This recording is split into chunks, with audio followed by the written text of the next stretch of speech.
peoples, Kyushu92 here. It is the end of July. Today is the 31st, the last day of July, and as you know, every end of every month, I always do my reflections of One Piece. And today we're going to be checking out the three chapters that we got, both chapters 910, 911, and 912. Well, 910, 911, and 912. I'll stick with how I said those numbers that way.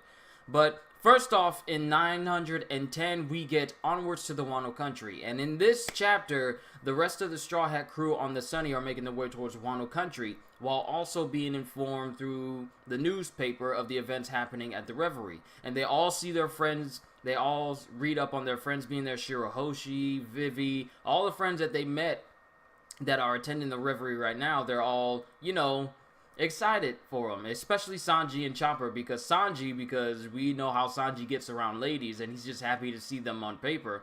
And Chopper, because he sees Dr. Kureha again, so they're both gushing over it. They cut out pieces of the paper, even though Nami is still reading it, and she actually wants to find out about the events happening with both Big Mom and Kaido.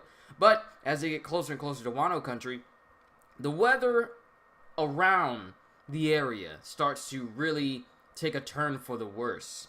And there's some strange phenomena going on, strange clouds that Nami's never seen before, and also they see some giant carp just swimming over the sides, and a random octopus is on the ship. They don't notice until they're in the middle of the storm that the octopus is on the ship with them. But as this is going on, Sanji's all like, hey, I've never seen this type of fish here before, and Luffy wants to catch one because Sanji says they can be cooked. So in the process, they get dragged up a waterfall, and they get dragged past a river and up a waterfall and into a whirlpool, and then all of a sudden everyone is separated from Luffy. Luffy's by himself with the Sunny on the beach, but it appears that they've now landed in Wano. And at the end of the chapter, we have a Komainu or a Komainu being chased by a huge baboon with a katana, which kind of cements in Luffy's mind that they finally arrived in Wano. I know this is a short synopsis, but that's mainly the key points happening in chapter 910. In 911, called Adventure in the Land of Samurai, this is where Luffy recalls that Sanji actually uses his ability to fly to get the rest of the crew to safety, as Luffy is dragged into the whirlpool and then washed to shore. So as these events of the Komainu and the huge baboon are fighting, we get to see some members of the Beast Pirates come in, and they got someone inside of a bag who's asking to be set free and to be given back their rice. And we don't see who it is quite yet, but as they make their way to the beach, they spot Luffy and they attempt to take aim at him. Luffy doesn't even look at the guy and backhands him so hard to knock him out. Then he punches the guy's lizard that the other Beast Pirate scout is using to ride around on, punches it in direction of the bullet that was going to hit Luffy and knocks that out. And as that fight is over, and no, it's the second scout who sort of shot his own lizard by mistake. He wants the giant baboon to try and attack Luffy, but Luffy glares at him saying, "You sure about that? You sure you want to do this?" And just looks at him, and the baboon's all like, "No, I'm out. I'm not gonna do it." So after that has transpired, and the guy is knocked out again, the guy is not actually knocked out by the person inside the sack, who turns out to be like a little girl in a kimono, who we find out is named Otama. And we find out that she's also a devil fruit user. Yet we also know that people of Wano have no concept of what devil fruits are, so they think it's just weird magic powers. But hers is a paramecia type devil fruit that allows her to take a piece of her body and turn it into food, which somehow has the ability to pacify and tame animals, because as soon as she gives it to that baboon, he's automatically her friend now, and he's happy and he wants to be her friend. So as this is going on, Tama takes Luffy back to her hut, where she feeds him rice, and she feeds him some food, and she's all like, playing it off like she doesn't want to eat anything, and Luffy eats the rice, because, he's a big old rubber glutton, and he's all like, is there any more? He's all, I know, that's it, and he's all like, well, I didn't 1 second anyway. He's horrible at lying.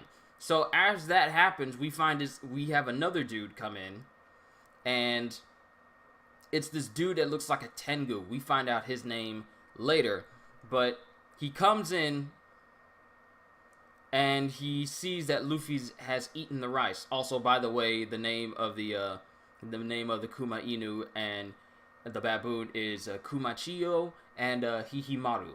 But the Tengu dude comes in and he's all like, "Did you eat that rice? That was for Tama." And we find out that Tama has not been eating for several days, and all the stuff that she's been doing, like going into town trying to sell things in order to feed herself, it's barely enough, because we find out that due to contaminated drinking water, she's actually been drinking that water to stave off her hunger. She hasn't eaten in days, and it gets to the point where she like passes out and she falls ill due to drinking that water. And we then find out that she's waiting for someone, and that person that she says she's waiting for was a person that said that they'll come back. They promised that they would come back, and this person, we find out, was Ace. But we all know what happened to Ace. Then at the end of the chapter, we have the Beast Pirates talking to someone called a headliner. And it's none other than one of the worst generation, one of the supernovas, one of the 11 supernovas, known as Basil Hawkins, who we now officially see working with Kaido as one of his headliners.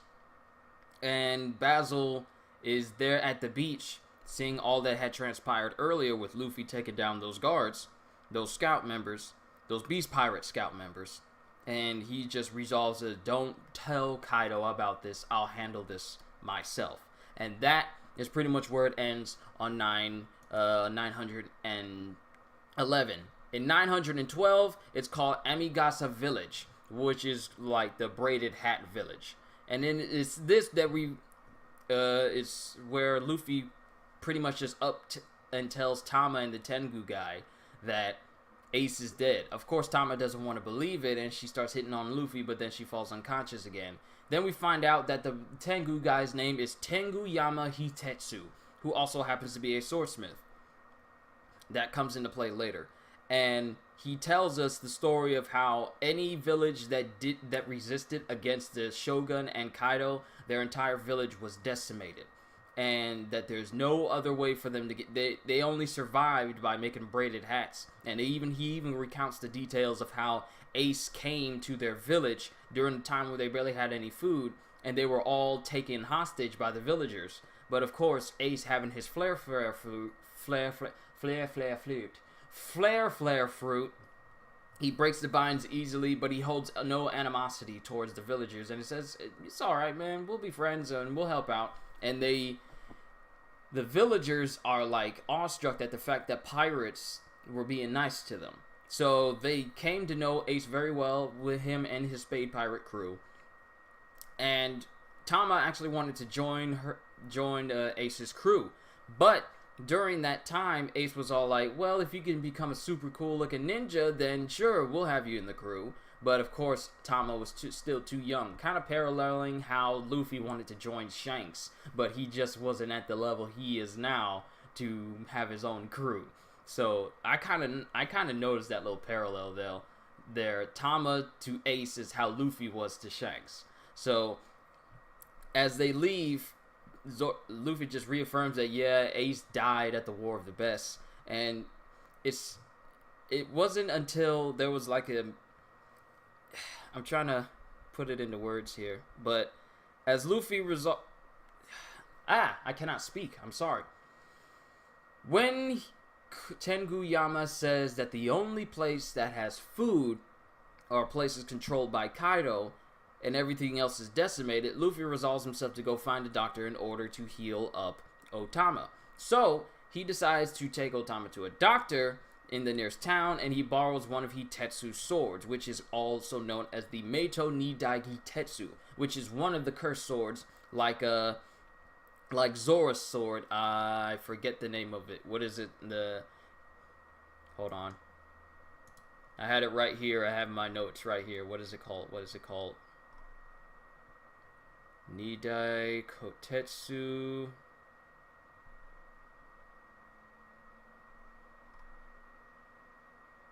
Sandai Kitetsu. Okay.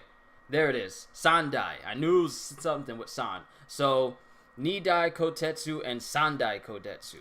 These are two cursed swords that now are in the possession of both, not just Zoro, but Luffy as well. And Tengu Yamo's all like, no, don't take that sword, it's cursed. Because as we know, these types of swords curse the user to a horrible death. So he takes the swords and goes out.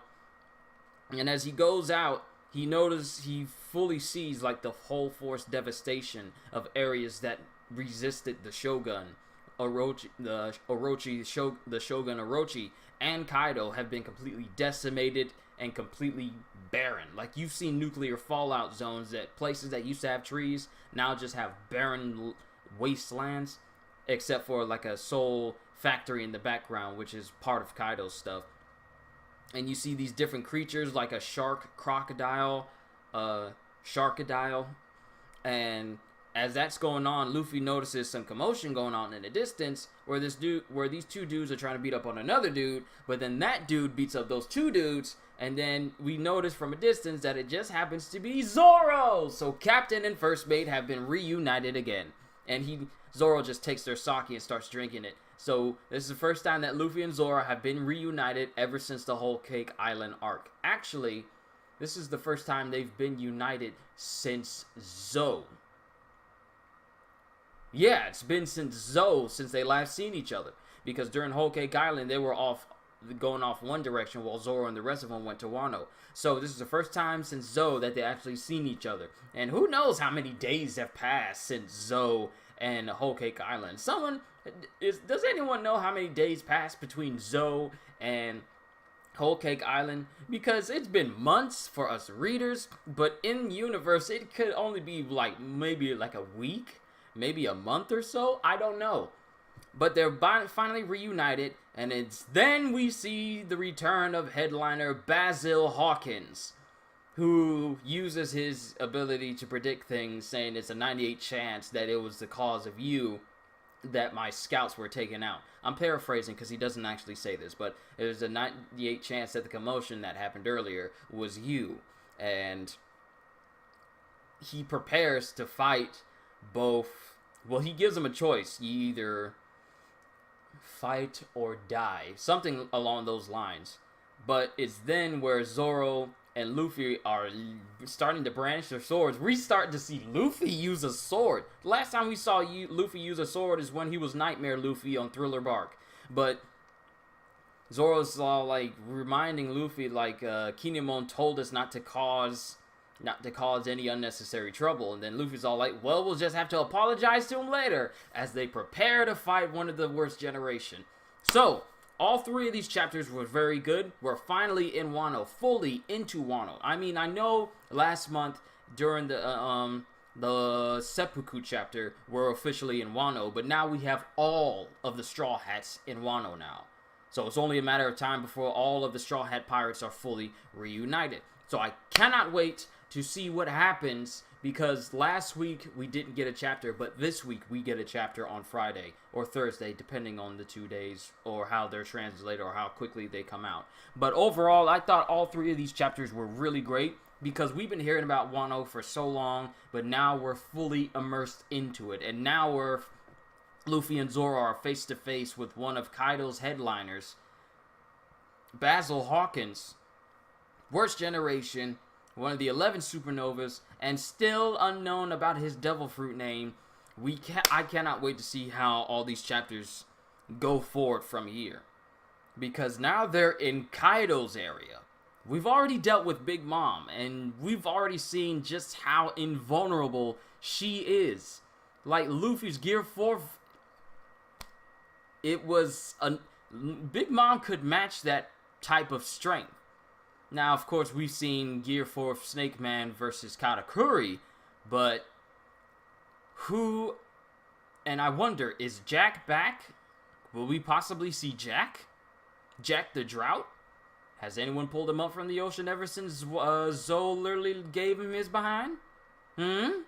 I don't know. Will we see any more calamities? Will we see more members of Kaido's crew? Will we finally find out why Kaido is unkillable? I don't know, but I'm looking forward to it. So, hope you all enjoyed. I can't wait to see you all in the next video. So, once again, as always, later, peoples!